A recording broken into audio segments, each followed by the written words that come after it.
Welcome to chemistry planet. आज हम discuss करने वाले हैं एक बहुत ही इंपॉर्टेंट टॉपिक, बहुत important topic, that is general trends in properties of transition elements. इसमें आप रीजंस भी देखेंगे कि कौन सी प्रॉपर्टी क्यों आती है, ट्रेंड ऐसी क्यों हो जाती है। तो ये सब कुछ हम यहाँ पे डिस्कस करने वाले हैं। तो सबसे पहली जो प्रॉपर्टी लेंगे वो लेंगे हम atomic radius and atomic size. देखो, D block elements periodic table के बीच में रहते हैं। यहाँ पे इस साइड में पी ब्लॉक, यहाँ पे एस ब्लॉक। और हमें मालूम है जब हम फ्रॉम लेफ्ट टू राइट जाते हैं तो एटॉमिक रेडियस जो है वो डिक्रीज होता है, because effective nuclear charge increases. ये तो ट्रेंड मालूम ही है ना, इसको हम आगे भी डिस्कस करेंगे क्यों ऐसा होता है।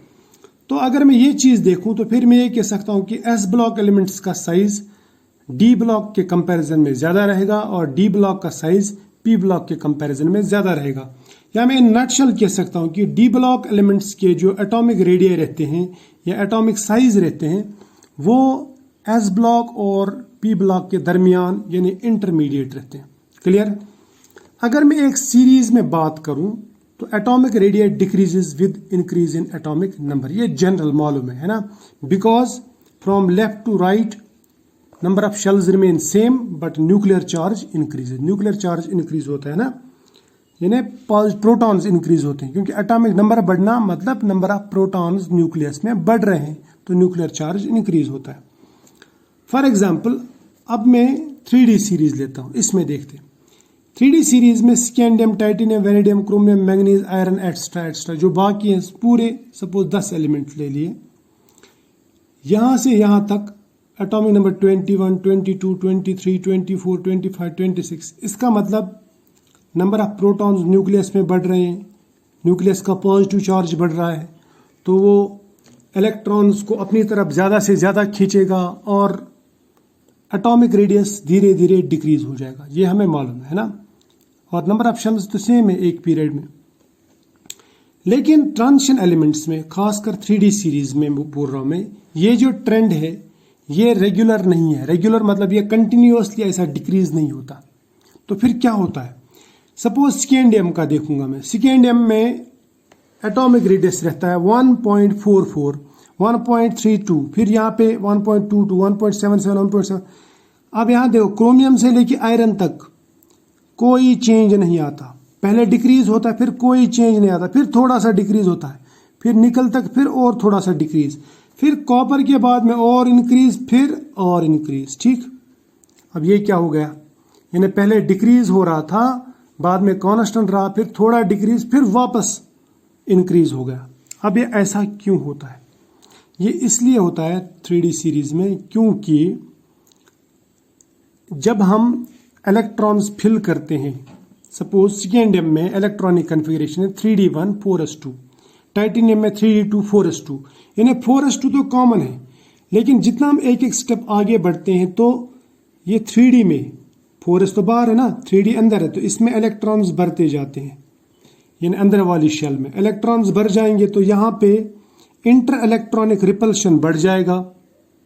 ठीक है, या मैं बोलूंगा there will be increase in the electron repulsion, है ना। ये डी सब शेल में जो अंदर जो शेल है पेनल्टीमेट शेल, उसमें इलेक्ट्रॉन रिपल्शन बढ़ जाएगा और शील्डिंग बढ़ जाएगी, इंक्रीज इन शील्डिंग। वो शील्ड करेगा और बाहर वाले इलेक्ट्रॉन्स को, तो न्यूक्लियस का जो पॉजिटिव चार्ज का अट्रैक्शन है वो बाहर तक नहीं जा सकता, क्योंकि बीच में शील्ड है ना, वो बाहर तक अच्छी तरह से नहीं जा सकता।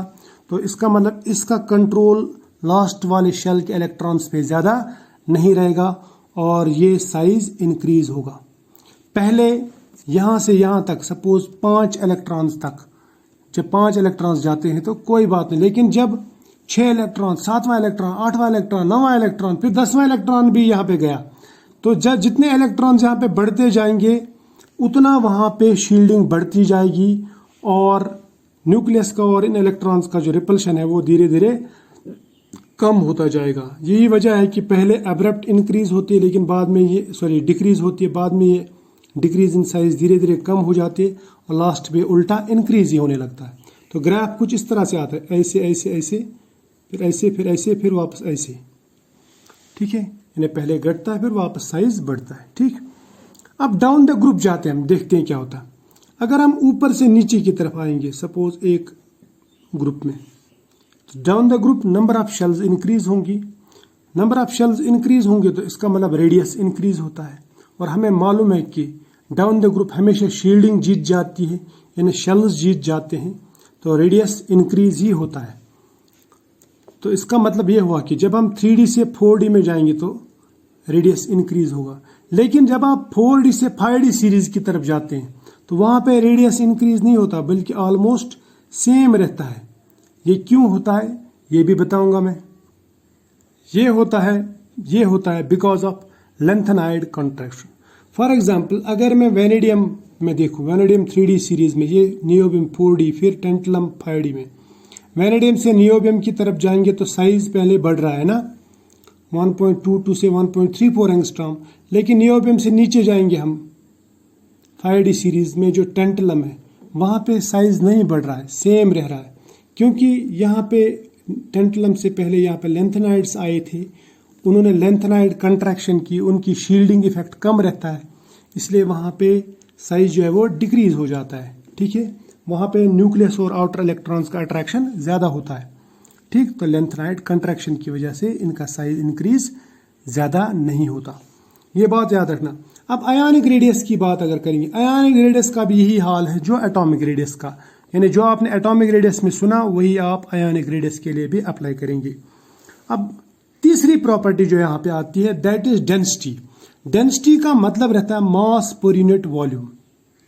फिर अगर मैं देखूंगा कि डेंसिटी जो है that is directly proportional to mass but inversely proportional to volume. और वॉल्यूम किस पे डिपेंड करता है, एटॉमिक रेडियस पे या एटॉमिक रेडियस पे।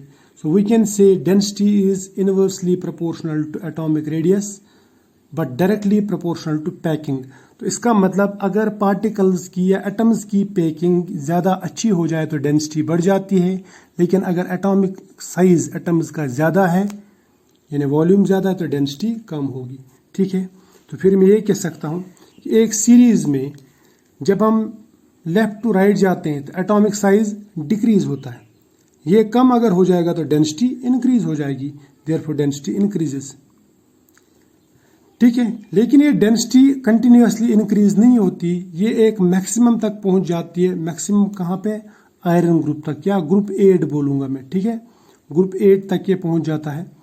फिर इस तरह से ग्रुप 8 में सपोज इसके आयुपैक के हिसाब से ग्रुप 8, 9 यानी आयरन ग्रुप जिसे हम कहते हैं ना, फेरस ग्रुप, उस फेरस ग्रुप में डेंसिटी मैक्सिमम हो जाती है। लेकिन उसके बाद में डेंसिटी वापस डिक्रीज हो जाती है। क्यों? क्योंकि उसके दो रीजंस हैं। एक तो वहां पे साइज वापस इंक्रीज होता है, साइज बढ़ने लगता है वापस, जो हमने अभी ऊपर देखा। अब अगर साइज बढ़ गया यानी एटॉमिक रेडियस बढ़ गया तो डेंसिटी वापस डिक्रीज हो जाएगी। दूसरी बात, जितना हम इस ग्रुप के उधर जाते हैं राइट साइड की तरफ, तो यानी आयरन ग्रुप के उधर, तो वहां पे नंबर ऑफ अनपेयर्ड इलेक्ट्रॉन्स कम हो जाते हैं धीरे धीरे। और नंबर ऑफ अनपेयर्ड इलेक्ट्रॉन्स कम होने से क्या होता है, वहां पे जो मेटल मेटल बॉन्ड है यानी मेटेलिक बॉन्डिंग वो कम हो जाती है, यानी आपस में मेटल मेटल इंटरेक्शन कम हो जाता है, उससे पैकिंग लूज हो जाती है।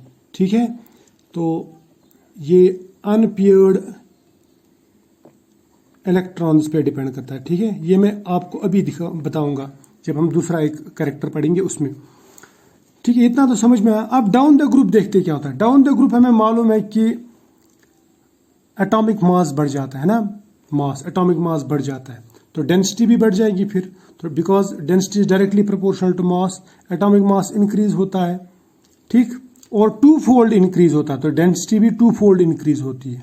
ठीक, इसलिए होता क्या है,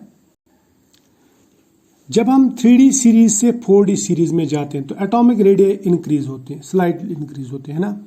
लेकिन 4D से 5D यानी नीचे जब जाते हैं तो वहां पे लेंथेनाइड कंट्रैक्शन हो जाती है, इससे एटॉमिक रेडियस ऑलमोस्ट सेम रहता है। तो इसका मतलब एटॉमिक रेडियस ज्यादा इंक्रीज नहीं होता, लेकिन एटॉमिक मास यहाँ पे ज्यादा इंक्रीज होता है। इसकी वजह से ये जो डेंसिटी है, डेंसिटी ये ऑलमोस्ट 2 फोल्ड यानी डबल हो जाती है डाउन द ग्रुप। बात समझ में आ रही है? शाबाश। अब यहाँ पे हम लेंगे चौथी property, that is melting point and boiling point. इस पे आपको डेंसिटी का भी आइडिया मिल जाएगा। ठीक है, देखो melting point and boiling point जो है ना, ये generally directly proportional to number of unpaired electrons, directly proportional to atomic mass. ये बात याद रखना, ये directly proportional to atomic mass and directly proportional to unpaired electrons रहता है। अब नंबर ऑफ अनपेयर्ड इलेक्ट्रॉन्स जब हम देखते हैं तो वो इंक्रीज होते हैं फ्रॉम बिगिनिंग टू मिडल, है ना। जैसे स्कैंडियम में एक अनपेयर्ड इलेक्ट्रॉन, फिर टाइटेनियम में 2, फिर 3, फिर 4, फिर 5। अब 5d ऑर्बिटल्स में 5 अनपेयर्ड इलेक्ट्रॉन आ गए। अब छठा कहाँ जाएगा, है ना, छठा जाएगा इधर। तो इसका मतलब मिडवे के बाद में ये पेयरिंग शुरू होती है और अनपेयर्ड इलेक्ट्रॉन्स फिर से घटना शुरू हो जाते हैं।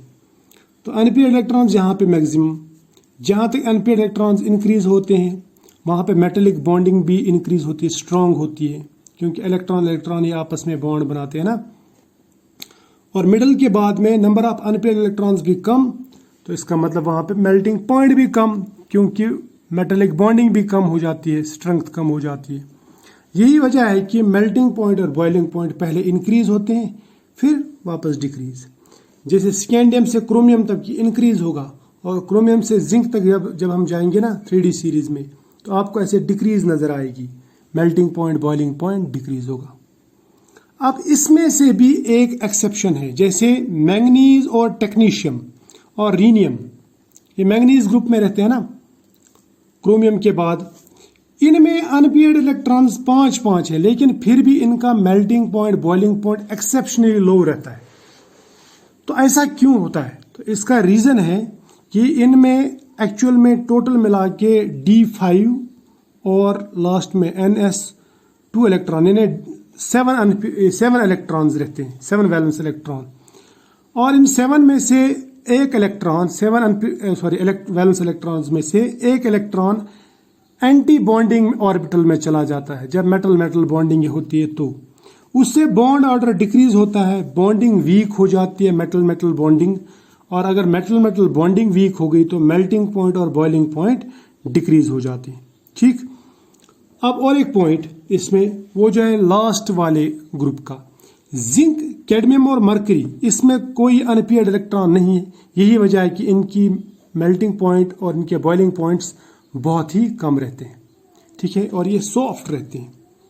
अब देखते हैं डाउन द ग्रुप क्या होता है मेल्टिंग पॉइंट बॉइलिंग पॉइंट का। ये जो है ना, ये ऊपर जो मैंने रीजंस बताया, यही रीजंस डेंसिटी के लिए भी है, ये बात याद रखना। Down the group melting point और बॉइलिंग पॉइंट इंक्रीज होते हैं। क्यों इंक्रीज होते हैं? क्योंकि down the group atomic mass increase होता है। और मैंने आपको पहले ही बताया कि melting point boiling point number of unpaired electrons और एटॉमिक मास पे डिपेंड करता है। क्लियर? अब आती है 5वीं property, that is ionisation energy. Ionisation energy का मतलब रहता है energy required to remove outermost electron from A gaseous isolated atom. यानी एक आइसोलेटेड गैसियस एटम से इलेक्ट्रॉन निकालने के लिए, लास्ट वाला इलेक्ट्रॉन निकालने के लिए जो एनर्जी लगती है, that is called ionisation energy. अब आयोनाइजेशन एनर्जी जो रहती है, it is directly proportional to stability of electronic configuration. जितनी स्टेबल इलेक्ट्रॉनिक कन्फिग्रेशन होगी उतनी एनर्जी लगती है वहां से इलेक्ट्रॉन निकालने के लिए, उसी हिसाब से। इस तरह से जितना न्यूक्लियर चार्ज ज्यादा होगा, न्यूक्लियर पुल, यानी इलेक्ट्रॉन के ऊपर जितना न्यूक्लियस का पुल ज्यादा होगा, अट्रैक्शन ज्यादा होगी, उतना उस इलेक्ट्रॉन को बाहर निकालना मुश्किल हो जाता है। तो इसका मतलब ionisation is directly proportional to effective nuclear charge. अब देखो, आयोनाइजेशन एनर्जी जो रहती है वो जनरली इंक्रीज होती है फ्रॉम लेफ्ट टू राइट, क्योंकि from left to right effective nuclear charge increase होता है और एटॉमिक नंबर भी इंक्रीज होता है, बिकॉज एटॉमिक नंबर इंक्रीज होता है और एटॉमिक रेडियस जो है डिक्रीज होता है। ये हमें मालूम है ना, ये बहुत सिंपल सा फंडा है। क्लियर? शाबाश। अब डाउन द ग्रुप क्या होता है? डाउन द ग्रुप जब हम जाते हैं वहां पे एटॉमिक रेडियस ज्यादा इंक्रीज नहीं होता डाउन द ग्रुप, ये बात याद रखना। लेकिन nuclear charge, effective nuclear charge बहुत ज्यादा इंक्रीज होता है, क्योंकि वहां पे लेंथेनाइड कंट्रैक्शन वगैरह होती है। जैसे 5D सीरीज में लेंथेनाइड कंट्रैक्शन होती है, इसीलिए 5D सीरीज के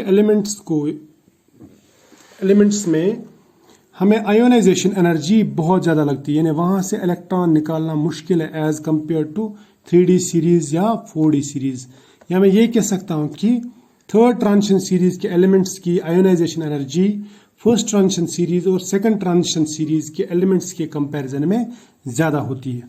अब लास्ट पॉइंट हम देखते हैं यहाँ पे मेटालिक कैरेक्टर। देखो ये हमने पहले भी डिस्कस किया हुआ है कि all D block elements are electropositive और इनमें मेटालिक कैरेक्टर तो रहेगा, ये मेटालिक रहते हैं, malleable, ductile, lustrous, good conductors रहते हैं, लेकिन इनकी इलेक्ट्रोपॉजिटिविटी एस ब्लॉक से कम क्योंकि ये दाएं की तरफ रहते हैं, लेकिन पी ब्लॉक से ज्यादा क्योंकि ये पी ब्लॉक के बाएं साइड में रहते हैं। ठीक है, एक्सेप्ट मैंगनीज, जिंक, कैडमियम और मरकरी, इन चार को छोड़ के बाकी जितने भी ट्रांस एलिमेंट्स हैं उनके more than one typical structures रहते हैं, these metallic structures at room temperature. तो ये भी बात याद रख लेना। तो ये थे कुछ पॉइंट्स, मैं कहूँगा इंपॉर्टेंट पॉइंट्स जो मैंने आप लोगों के साथ डिस्कस किए। तो आई होप यह आपको अच्छे लगे होंगे। अगर वीडियो अच्छा लगा तो लाइक ज़रूर करना, शेयर करना अपने दोस्तों के साथ। मिलते हैं नेक्स्ट लेक्चर में, तब तक के लिए बाय।